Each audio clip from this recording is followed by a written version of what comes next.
ಭ್ರಷ್ಟಾಚಾರ ದುರಾಡಳಿತ ಕುರಿತು ಸಾಲು ಸಾಲು ದೂರುಗಳ ಹಿನ್ನೆಲೆ ಲೋಕಾಯುಕ್ತ ನ್ಯಾಯಮೂರ್ತಿ ಬಿ.ಎಸ್. ಪಾಟೀಲ್, ಉಪ ಲೋಕಾಯುಕ್ತ ನ್ಯಾಯಮೂರ್ತಿ ಕೆ.ಎನ್. ಫಣೀಂದ್ರ ಮತ್ತು ನ್ಯಾಯಮೂರ್ತಿ ಬಿ. ವೀರಪ್ಪ ಅವರು ಬೆಂಗಳೂರು ನಗರ ಗ್ರಾಮಾಂತರ ಜಿಲ್ಲೆಗಳಾದ್ಯಂತ ಸಬ್ ರಿಜಿಸ್ಟ್ರಾರ್ ಕಚೇರಿಗಳ ಮೇಲೆ ದಿಢೀರ್ ದಾಳಿ ನಡೆಸಿದ್ದಾರೆ.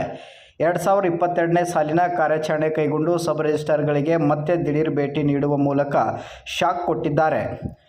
ಲೋಕಾಯುಕ್ತ ನ್ಯಾಯಮೂರ್ತಿ ಬಿ. ಪಾಟೀಲ್ ಅವರು ಗಂಗಾನಗರ, ಬ್ಯಾಟರಾಯನಪುರ ಸಬ್ ರಿಜಿಸ್ಟ್ರಾರ್ ಕಚೇರಿಗಳ ಮೇಲೆ ಕಾರ್ಯಾಚರಣೆ ಕೈಗೊಂಡಿದ್ದು, ನ್ಯಾಯಮೂರ್ತಿ ಕೆ.ಎನ್. ಫಣೀಂದ್ರ ಅವರು ಯಲಹಂಕ, ದೇವನಹಳ್ಳಿ, ದೊಡ್ಡಬಳ್ಳಾಪುರದಲ್ಲಿ ಕಾರ್ಯಾಚರಣೆ ಕೈಗೊಂಡಿದ್ದರು. ಇನ್ನು ಬಿ. ವೀರಪ್ಪ ಅವರು ವಿಜಯನಗರ, ಕೆಂಗೇರಿ, ತಾವರೆಕೆರೆ, ರಾಮನಗರ ಸಬ್ ರಿಜಿಸ್ಟ್ರಾರ್ಗಳ ಕಚೇರಿಗಳಿಗೆ ಭೇಟಿ ನೀಡಿ ಪರಿಶೀಲನೆಯನ್ನು ನಡೆಸಿದರು. ಪರಿಶೀಲನೆ ವೇಳೆ ದಾಸನಪುರ ಸಬ್ ರಿಜಿಸ್ಟ್ರಾರ್ ಕಚೇರಿಯಲ್ಲಿ 20,000 ನಗದನ್ನು ಕಸದ ಬುಟ್ಟಿಯಲ್ಲಿ ಕರ್ಚಿಪ್ನಲ್ಲಿ ಸುತ್ತಿ ಹಾಕಿರುವುದು ಕಂಡುಬಂದಿತ್ತು. ಪರಿಶೀಲನೆ ವೇಳೆ ದಾಸನಪುರ ಸಬ್ ರಿಜಿಸ್ಟ್ರಾರ್ ಕಚೇರಿಯಲ್ಲಿ 20,000 ನಗದು ಕಸದ ಬುಟ್ಟಿಯಲ್ಲಿ ಕರ್ಚಿಪ್ನಲ್ಲಿ ಸುತ್ತಿ ಹಾಕಿರುವುದು ಕಂಡುಬಂದಿತ್ತು.